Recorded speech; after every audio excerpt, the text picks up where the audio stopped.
todas, isto é Ourense Fala, o espazo verdadeiramente independente da provincia de Ourense, programa número 29 dun podcast que é posible grazas a patrocinio de Encaixa Psicología, Just English, Academia de Inglés e Caleduca, Academia de Reforzo en Xeral. Bo día, don David Pérez. Moi bo día. Hoxe temos un convidado impresionante que eu tiña moitísimas ganas de traer aquí. Convidado, porén amigo, don José Enrique Conde Belmonte, Conexión Madrid, episodio 1. Ele é abogado e profesor de Dereito e Relacións Internacionais. Bo día, don Quique. Bo día, Borja. Bo día, David. Que tal? Moitas gracias pola invitación. Contanos a todos para que nos ubiquemos. Onde estás dando clase agora mesmo? Bueno, teño a mala ou boa sorte de ter que dar clase en varias universidades. Agora estou dando clase na Universidade Complutense de Madrid, na Universidade Pontificia tamén chamada ICADE, dou clase na Universidade Alfonso X Sabio e sempre que me chaman pois teño que ir, se non é a Argentina é a Rusia, se non é Israel é a Colombia. Agora co COVID non viaxo tanto como antes, pero gracias a estas ferramentas como Zoom e demais, pois teño a posibilidade de seguir dando clase allén dos mares, que saben decir. E de participar en podcast tan impresionantes como este. Eso... Claro, obviamente, isto fixe un anaco da miña xenda, tiven que reservarlo para isto, obviamente. Entón, como bo profesor de Relacións Internacionais, hoxe vas analizar connosco un pouco o resultado das eleccións estadounidenses. Vale, eu quería comezar facendo fincapé no feito de que nestas eleccións estadounidenses non repita mandato Trump.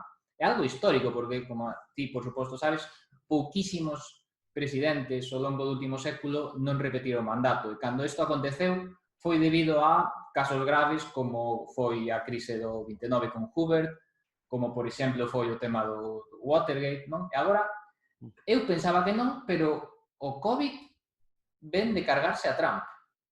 Non sei se estás de acordo comigo. Bueno, unha pequena anotación. Nixon xa renovara mandato, o que pasa que non puido optar a máis mandatos a causa do Watergate. Eu non penso que fose necesariamente o COVID. O COVID, obviamente, trouxo consigo unha consecuencia social que eventualmente deveniu unha consecuencia electoral.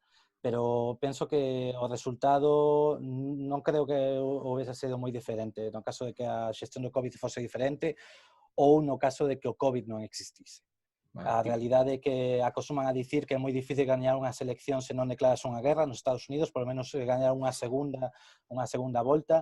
Non obstante, Trump sí que estivo presente, sí que estivo belicoso en determinadas ocasións. Recordemos que gracias a él case comeza o convenzo deste ano a Terceira Guerra Mundial co asesinato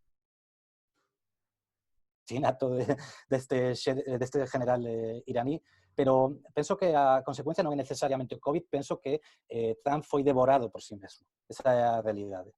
E crees que tivo influencia as manifestacións de Black Lives Matter? Porque eu discutía moitas veces con David e con máis xente que realmente a xente que se manifesta con este motivo xa non son votantes republicanos de por sí. Porén, penso que o COVID sí tivo moita máis influencia por eso, pero bueno, non sei ti como ves. Se tamén mermou un pouco a súa popularidade. Penso que non é necesariamente o movimento BLM, mas é unha mezcla de varias cousas. Estamos falando de que hai un relevo xeracional nos Estados Unidos, a maioría dos xoves acostuman a ser máis, digamos así, progresistas, porén, seguramente teñan maior tendencia para votar hacia o Partido Demócrata. Mas o Partido Demócrata non é necesariamente progresista ou non é necesariamente antirracista. O que sucede é que podemos facer un análise incluso coa situación española e que o Partido Republicano veu en radicalizarse hacia unha tendencia máis dereitista que cecais antes non estaba. Sempre o que se presume é que ambos os dos partidos acostuman a estar nun espectro político que eles chaman de centro, que en Europa sería centro-dereita e dereita-dereita, sen chegar necesariamente a dereita extrema. As novas xeracións veñen demandando outro tipo de sistemas que teña que ver con xustiza social, con xustiza racial, con maior igualdade, tamén un maior control con respecto ás armas, porque isto parece que non se comentou moito, pero houve moita influencia con respecto ao sistema de control de armas que os demócratas sí que defendían e que os republicanos seguían bastante vinculados cara a NRA, que é a National Rifle Association. este tipo de elementos fan que estas eleccións obviamente houvesen moitos máis elementos máis alá de necesariamente o COVID. Son elementos que siguen aí, sobre todo o que sí que fixo moi ben Trump é que foi capaz de polarizar a sociedade. É dicir, a xente votaba por Biden principalmente para evitar que Trump gañase outros 4 anos. Algo moi similar ao que sucede na segunda volta das eleccións en Francia, onde a xente non estaba moi de acordo con votar a Emmanuel Macron, pero pensaban que era un mal menor frente á posición ou a posibilidade de que Marine Le Pen gañase esas eleccións. Porque é un pouco que non se entende dende España, un pouco dende Europa, que realmente non se pode analizar unha situación política en Estados Unidos como se fora un país europeo porque non ten nada que ver. É que non ten nada que ver, e incluso os propios estados non teñen nada que ver. Nós temos moitas veces nós en tanto que provincianos, se queremos falar, cando baixamos aos Estados Unidos, pois viaxamos e que coñecemos Miami, coñecemos Los Ángeles, coñecemos Nova York ou coñecemos Secais, Washington. Pero non sabemos que Estados Unidos é ese país que está entre a costa este e a costa oeste. É dicir, aínda que a población non sexa tan grande na área rural, aínda que haya un nivel de dispersión social e poboacional moi grande, Estados Unidos é un país moi grande e un país con moitísimas diferencias. Podemos analizar incluso cal é o efecto en determinados estados como Texas, onde sempre foron estados roxos, que sempre gañaron os republicanos, mentres que hai outros onde a diferencia da maior urbanización ou, digamos, o traslado poblacional de cara ao rural ás zonas urbanas, pois sí que modifica moito o voto. De feito, creo que o análisis máis interesante dentro de estas eleccións americanas non é ver as declaracións de Donald Trump, que sempre son interesantes, obviamente, é un home que todo o que di ten importancia, non necesariamente polo lado bo, pero sí, por lo menos, por ver que hai un cambio xeracional nos Estados Unidos. Claro, podemos porque... falar Sí, perdón. Sí, perdón. Non, simplemente engadir o que ti nos dis que pódense sentir olvidados certa parte dos Estados Unidos de Washington, no sentido de cando gañou Trump o cinturón de óxido que se di ás zonas industriais, votou a Trump ca esperanza de que mudara o tema da deslocalización, o tema da desindustrialización, e eses mesmos votantes agora votaron a Biden. Pódense chegar a sentir realmente olvidados? É que a situación do votante estadounidense é moi extraña. Ou seja, non podemos pensar que nos Estados Unidos votase case por inercia, como faense moitas veces en países como España. É dicir, nós temos o exemplo en España do PP e do PSOE, que por moi mal que o fagan, eles teñen un chao de votos que é bastante alto e que é bastante considerable sempre. Vemos o Partido Popular tivo unha das peores resultados o ano pasado nas eleccións e sigue aí como a segunda forza política do país. O caso é que nos Estados Unidos a influencia de voto é moito máis personalista. Nos vemos un sistema moi inspirado por o sistema alemán e por o sistema francés, un sistema máis parlamentarista que presidencialista. Os Estados Unidos é un sistema máis parecido ao mexicano, un sistema máis parecido ao ruso ou incluso un sistema máis parecido ao colombiano, no que o que se vota é polo presidente directamente, independentemente do Senado ou do Congreso dos Diputados. Non é o apoio popular que recibas por parte digamos, das bases políticas, senón que é o apoio directo que os ciudadanos pretenden dar cara a ti. E aínda así, o apoio directo é relativo, porque todos coñecemos e vemos que o sistema americano é un caos. Para nós parecenos moi extraño que haya un sistema de supercompromisarios que unha soa persoa decida por 25.000 ou incluso 50.000 votos. É bastante extraño. Non obstante, con respecto ao que dicías do propio abandono, Trump tivo, digamos, unha sorte foi que coincidiu el que estaba na cresta da ola de recuperación económica tras a crise de 2008. Todo o esforzo económico que se fixo anteriormente pola administración Obama tivo os seus resultados no primeiro ano de mandato de Donald Trump. Igual que cando alguén fai surf está na cresta da ola, simplemente o que ten que facer despois é o que se chama un landslide. Ese landslide é deixar que a forza da ola te leve. O problema é que agora encontrouse con unha perda, que é outra crise económica, que é o COVID. Esa é a realidade. Realmente, os Estados Unidos, os ciclos económicos en Estados Unidos non van a depender nunca dunha actuación a corto plazo. Pensar que unha actuación a corto plazo pode suponer unha diferencia entre sair dunha crise e tener unha recuperación económica, non vou a decir que é estúpido, pero é polo menos un tanto arriesgado a dicir. E o caso é que Trump tivo o apoio das clases populares que consideraban que estaban fartas desa desconexión que vían entre a política e a realidade das súas vidas. E, bueno, o ser unha personalidade política coñecida, o ser unha personalidade televisiva que representaba o éxito para os estadounidenses, aínda que ese éxito vemos que era de papel cartón en moitas ocasións, pois, obviamente, a xente prefería votar por un gañador, non? Que por unha persoa que villan prácticamente con cornos e con rabo, como era Hillary Clinton fai 4 anos, non? Imos exprimir un poquinho máis o tema das eleccións. Falabas ti antes de personalismos. Ben, eu vin a Trump moi só, explotando moito a súa persoa. Porén, vin a un Biden moi ben rodeado de Obama, é dicir, a influencia de Obama creo que é fundamental, recuperou varios estados, xa me formarás ti mellor. E, ademais, dende a esquerda tamén foi bastante importante a figura de Sanders. Quería un pouco ver como vías tú ese comezo tan bo que fai meses a xente pensaba que se ia presentar Sanders, pero vexo que os demócratas souberon rodear mellor a Biden. E incluso de xente como McCain, creo recordar, se non me olvido, que tamén apoiou abertamente a Biden. Eu penso que máis por ir en contra de Trump que por ir a favor de Biden, pero bueno. Claro, porque Trump era Trump, só. É dicir que, bueno, os que nos preocupamos un pouco pola política estadounidense conhecemos a Pence, que é peor que él, ¿no? Pero era Trump, só Trump. Aquí tamén temos a Kamala, que tamén podemos analizar o seu papel, que foi fundamental con respecto ao voto feminino. Moito mellor rodeado, moito mellor equipo, Biden. Pero tamén un pouco porque os demócratas superon moi ben analizar que era o que necesitaba, penso, o país ou o que o país quería. Os Estados Unidos está cheo de simbolismos. Nos moitas veces non evaluamos correctamente unha actuación política estadounidense porque ali gusta moito a figura do político que sae a correr, que ten un can, que parece que non, pero isto é bastante representativo. Penso que o primeiro presidente de Estados Unidos en 50 anos que non ten un can na Casa Blanca, non? Este tipo de detalles pois parece que son bastante importantes para o votante medio estadounidense. Pero sí que é verdade que o problema que ten Trump, ou o problema con respecto ao equipo de Trump, é que é un equipo moi cambiante. O sea, podemos ver que as dimisións e despidos no seu grupo de respeto, no seu grupo de confianza, eran continuas. Incluso a que foi a súa mão dereita, Steve Bannon, foi despedido e agora mesmo pois chamaba un pouco o desorde público, incluso. É unha situación bastante complicada, non por falar de absolutamente todos os problemas e todas as crises internas que tivo a administración Trump. Pero penso que tamén é un tema de esa bella política contra a nova política.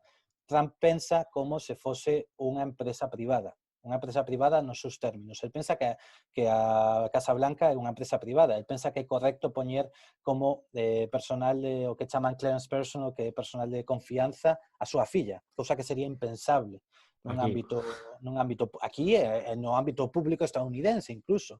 No obstante, el tiña o seu xenro e a súa filla en reunións secretas co FBI e coa CIA, cosa que sería impensable. Sobre todo, tendo en conta que saiu a luz que moita desinformación que teóricamente era clasificada, pois efectivamente saía a luz, porque se lles escapaba, ¿no? Pero se lles escapaba directamente tuiteando.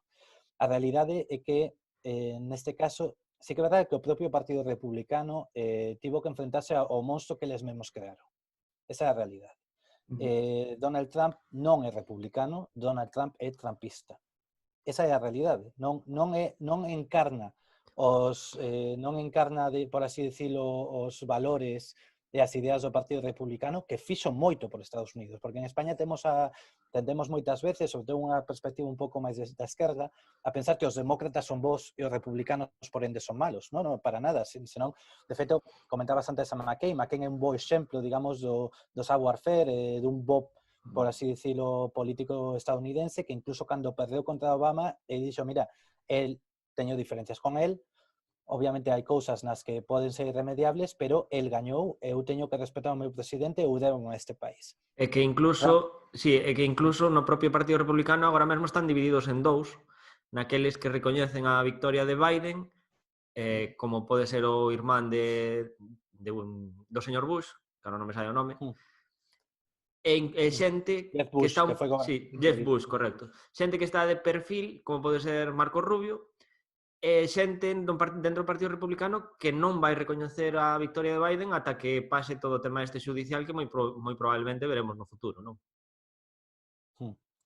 Bueno, xa comezaron onte a sair as primeiras resolucións do appeals que tiñan alá e penso que o 90% das que presentaron ao longo do fin de semana xa rexeitaron. O sea, a maior parte estaba vendo precisamente esta mañá, lendo o periódico, dicía que en algúns casos dicían que podía ou non podía haber algún tipo de intromisión e que podía ou non podía haber probas e que podía ou non podía haber fraude electoral. Obviamente, calquera xuiz que recolla esta información rexeita e tira a basura De todos os directamente, non? xeitos, Vai directamente ao lixo. a mí pareceme realmente complicado que vai haber algún tipo de cambio no resultado das eleccións. Entón, eu quería... Dime, Quique, dime. Non, é que prácticamente imposible. En moitas ocasións, incluso xa saíron algúns informes onde saía recollido, digamos, a acta do día dos xuizos preliminares, onde dicían, pero estaba vostede presente no reconto de votos? Sí. E vostede para quen traballa? Dice, traballo para a campaña de Donald Trump. E viu algunha irregularidade? Non. Caso sobreseído. Eso é o que está pasando agora mesmo. Pois por eso, sí, quería preguntarte un pouco para que para estar no tempo, non? De cara ao futuro, moita xente ten a sensación de que Trump, con todo Trump que era un auténtico animal político. E, dende o punto de vista das relacións internacionais, aquí conecto xa a tua especialidade, parecía moito máis fiable, se me permite a palabra. Parece que Biden, puñamos o exemplo de que Biden parecía moito máis feble. Imagínate un Biden con Putin. Imagínate un Biden con calquer outra personalidade forte de outros países, de outras potencias. Non sei se estás de acordo con esta afirmación de que Trump nese aspecto era máis... representaba máis, tiña máis carisma.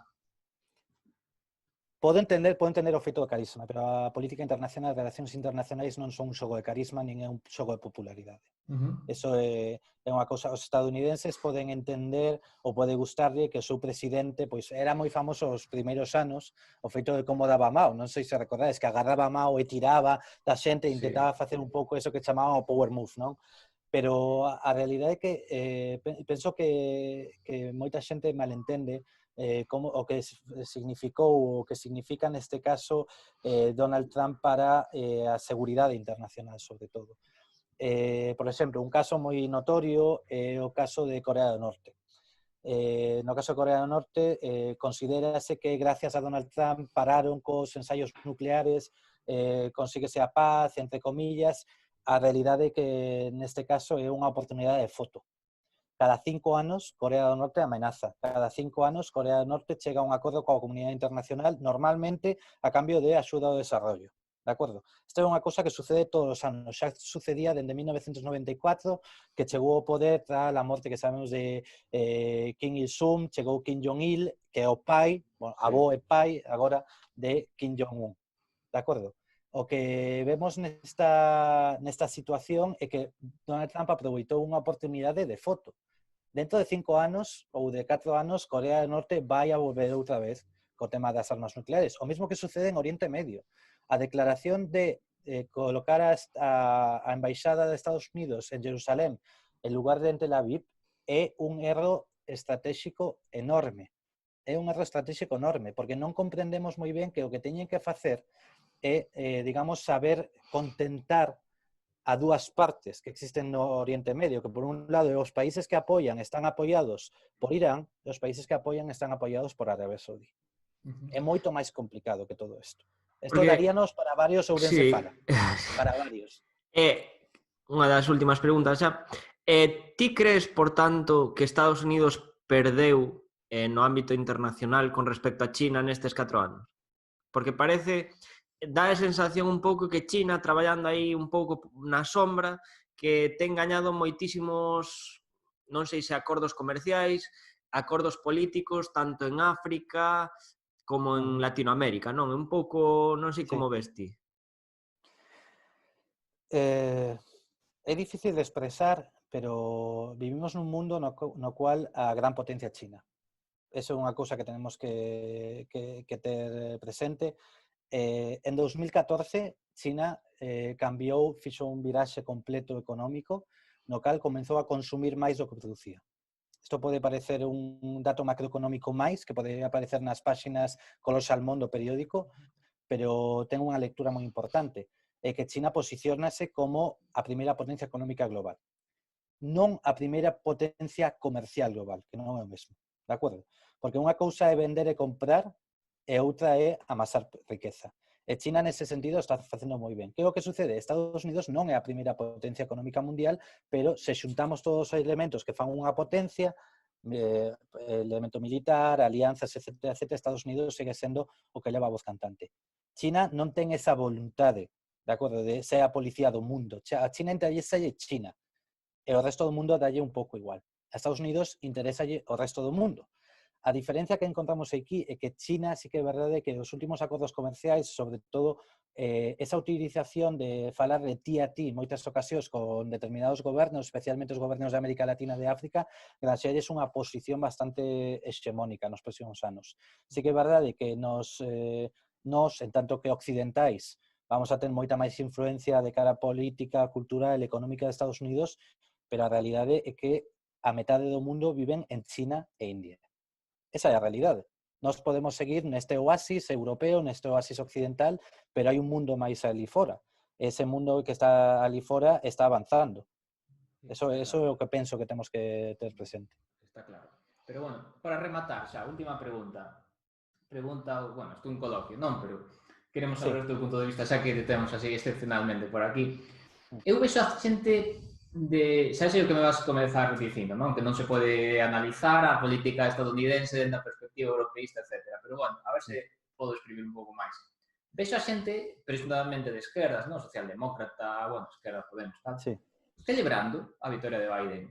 E a miña, outro día, o domingo, excepcionalmente, estiven vendo un rato unha tertulia na Sexta e estaba Maruenda, non? E Maruenda dicía que lle sorprendía isto porque el tiña claro que Biden en España sería do PP.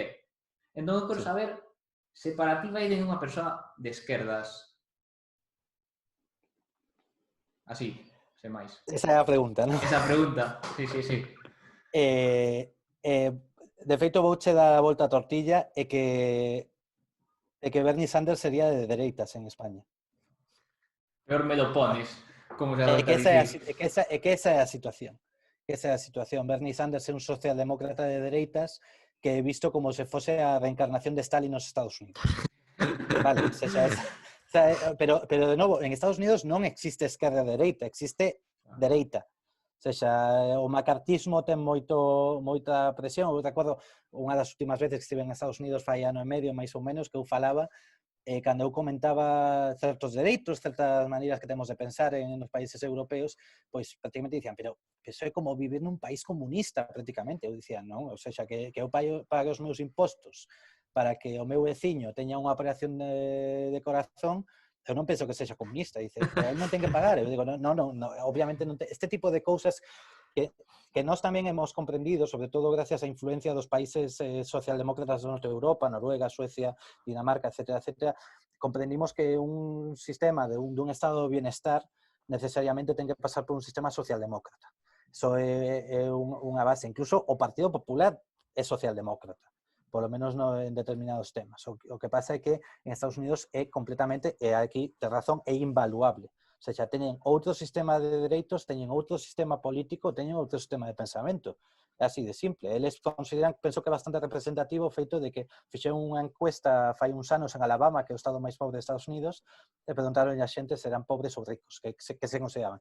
Estamos falando de xente que vive na miseria, de acordo? Xente que recibe os bonos do Estado.